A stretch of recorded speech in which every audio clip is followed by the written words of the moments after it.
Well, welcome to our intimacy journey on finding the one, on our Kilimanjaro special.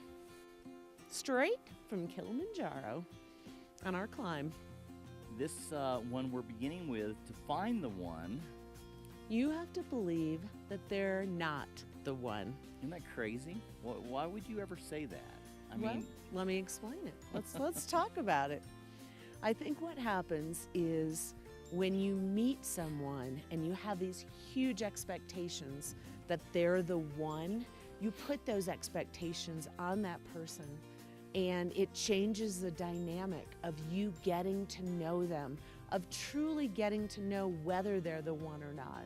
I think that's true. I remember so many times earlier in life getting so excited about having a date, and you get out, you put on your best clothes, your best smelling cologne, and you try to be your best, and so you're looking for that best, but you get caught in the superficial exterior, and you miss what's really underneath. Right. The question, go ahead.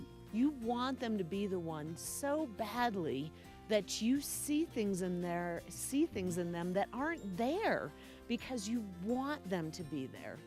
So the question is, how do you make a person that you think is attractive and that you're interested in, how do you make them not be the one? How would you do that? It starts with, first of all, you have to get to know them and their heart and their character without any assumptions. You cannot assume that they're any certain way, because those assumptions are dangerous and they will unravel later in the relationship. I think that's true. Again, so many times in my relationships that happened. And I think those assumptions build into expectations. Those expectations create a lot of frustration when you're not meeting my needs the way that I thought you were going to meet my needs. And then, wow, what tremendous strain on the relationship that maybe you shouldn't have even been in to begin with. Right. Your goal is to figure out, what kind of character does this person have? Do they have likes and dislikes that you enjoy?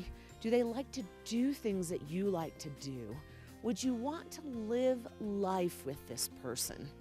And when you start figuring those things out and you lay aside the package and the outer components that is the facade, and you stop preconceiving what you think they are, then you have a chance to start figuring out if you get along. That's true. And think about in our own relationship, what was interesting about our relationship with the way it began. We weren't like all wise. We are the relationship non-experts. And we started out really with the intention of, we have messed up relationships. We are tired of spending excess energy doing things like that. Life's too short. And so we were so brutally honest with each other up front with how we were and what we looked like and our faults and failures. And it was really the becoming of really good friends and finding that it was safe to be able to talk about things. So if you've met someone and you're going out on their first date, and you go out on the first date and you come back and you call your friend and you say, "I've found the one," you've just flunked the test. Just flunked. You have just not listened to Bethany and Ben's. So here's what we want you to do. As hard as it is, as counterintuitive as it sounds, try it. Try, if you are about to go on a first date, try to approach it not from the standpoint of this, could this be the one, but maybe this isn't the one. If they're not the one, how would I know? What things do I want to do to spend time with them and get to know them? What kind of questions do I want to ask them that I would like to know?